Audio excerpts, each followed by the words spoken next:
This is breaking news. I don't know if you've seen it. Maybe you just missed it. This is recently breaking news that the FBI paid for Russian disinformation to frame Trump.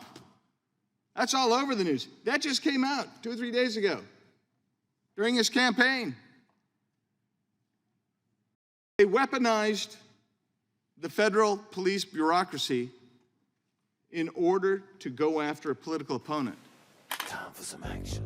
Time for some action. Time for some action. Time for some action. Time for some action. Time for some action.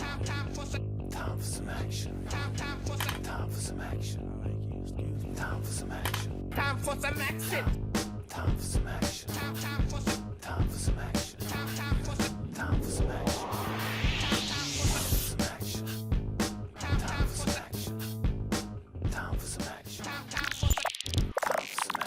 Peter, thank you so much for being with us. There are people out there, obviously, who say, we can't trust anything the FBI does. Look what Peter Strzok did, and look what happened with what was that? I can't even remember it. The text messages. Just all the stuff. I can't believe that said Donald Trump did horrible things in Russia. The Steele Dossier. Right. Steele Dossier, which we didn't believe from the start, I must say here. Which we didn't believe from the start, I must say here. The Republicans have been so spun up, Mika, about the dossier for a year now, and they know. I think they know that a large percentage of it is actually accurate. Steele Dossier, Steele Dossier, which we didn't believe from the start, I must say here. I think they know that a large percentage of it is actually accurate, and yet they're spinning one lie after another lie after another lie. Steele Dossier. Steele Dossier, which we didn't believe from the start, I must say here. President Trump has strongly denied allegations in the dossier that his campaign colluded with Russia and other salacious allegations against him. Some of those claims have also been debunked. Well, some of the claims also, though, have actually been proven. Is that right, Carol Lee? Some of the claims in the dossier have actually been proven. Yeah, that's right. Not everything in it has been debunked. Some of it has been proven, and we know that they're still looking at elements of the dossier. So It's not completely history. No. And the president just tweeted, Clinton campaign and DNC paid for research that led to the anti-Trump fake news dossier. Actually, that's false.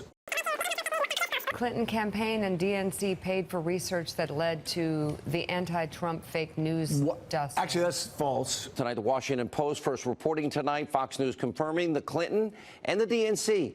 They, after lying for a year, helped finance the research for that fake news anti-Trump dossier. The Washington Post moved this story, saying the Hillary Clinton campaign and the Democratic National Committee helped fund research that resulted in the now famous or infamous dossier containing allegations about Donald Trump's connections to Russia and possible coordination between his campaign and the Kremlin. The creators of that dossier, Fusion GPS, have been trying to prevent investigators from looking into how it was funded.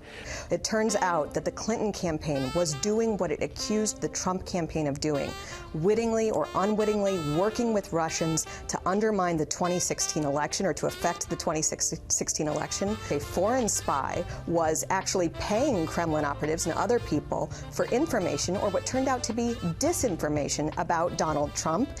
The anti-Trump fake news dossier. Actually, that's false. What led to it was the Republican. That led to it because the Republicans actually started it. This was the Republicans' baby, and they funded it. An unknown Republican donor funded this dossier.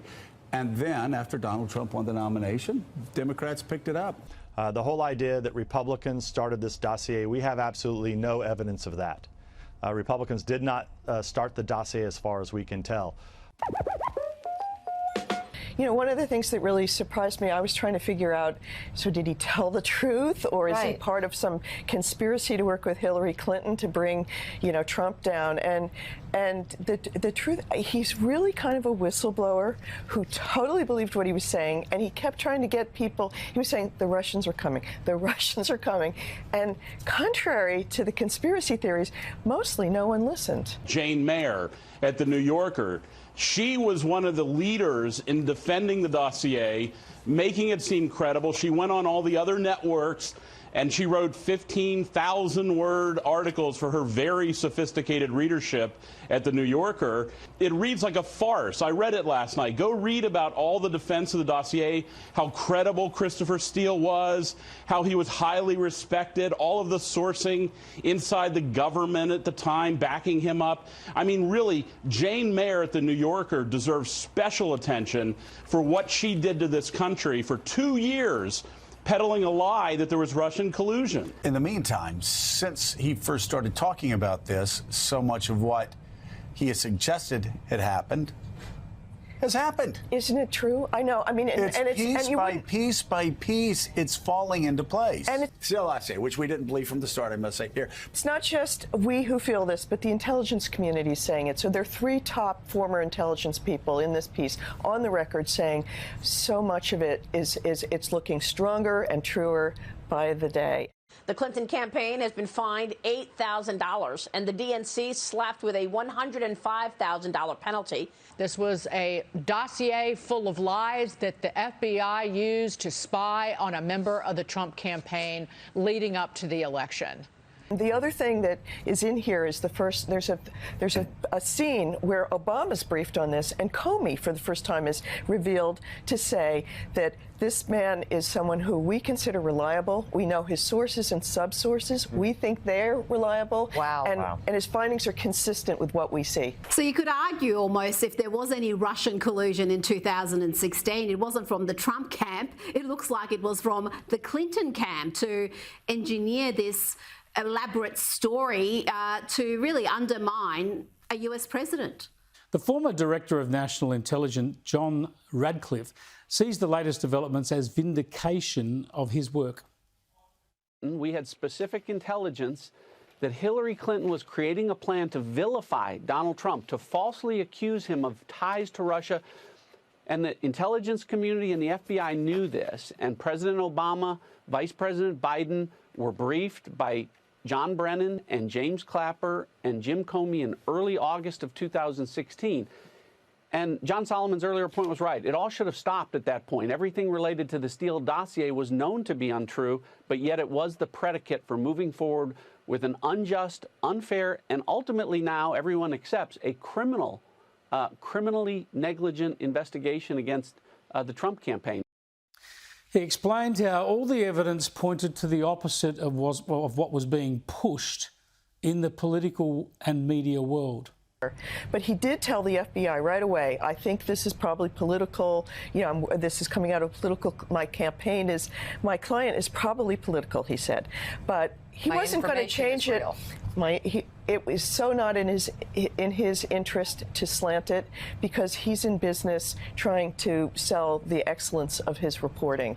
The Russia hoax, the dossier scam, and the media mob's lies are as corrupt and as damning as they've ever been. Because, get this, not only did we learn last week that one of Christopher Steele's key sources was a longtime Clinton operative, but we can now report tonight that the advisor referred to in the indictment of Clinton lawyer Michael Sussman is Biden's own national security advisor, Jake Sullivan.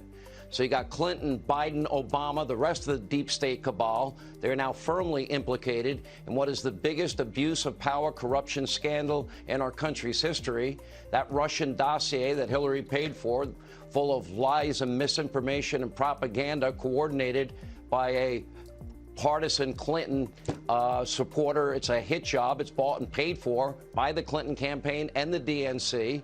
All sources never verified, but then used to secure FISA warrants against Carter Page to spy on a presidential candidate, transition team, and president. We're the only show that I know that uncovered the truth night after night after night. We have been vindicated, and all these other media outlets have done nothing but lie and spill and sell conspiracy theories and a hoax every single hour of every single day. Despite that fact, I put that out there, the FBI makes mistakes.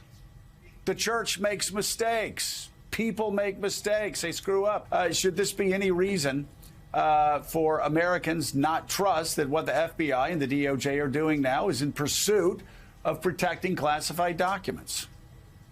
Well, Joe, absolutely the American public should trust what the FBI is doing. Absolutely the American public should trust what the FBI is doing. State police arrested an FBI agent assigned in New Orleans on numerous sexual misconduct charges. State police received a complaint on 51-year-old David Harris back in February involving multiple victims across several jurisdictions across the state. Harris was arrested in Ascension Parish and booked with multiple charges, including indecent behavior with children. When he's released, he'll be booked in New Orleans for sexual battery and attempted third-degree rape. Absolutely the American public should trust what the FBI is doing. A former top FBI agent in New York is facing charges because of his alleged ties to a Russian oligarch. Federal prosecutors say Charles McGonigal was working to help a Russian billionaire who violated U.S. sanctions on Russia. He was also charged separately in Washington, D.C. for allegedly concealing $225,000 in payments that he received from an outside source with whom he traveled to Europe.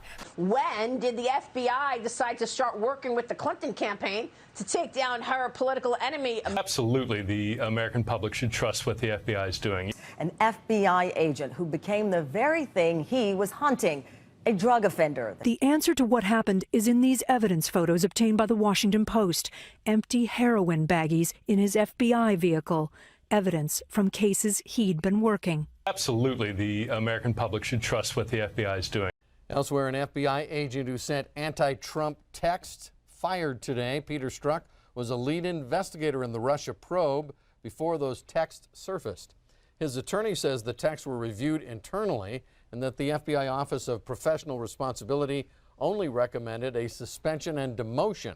But the deputy director of the FBI overruled that determination and Strzok was fired instead. Strzok had spent 22 years with the Bureau. President Trump calls him a disgrace to our country.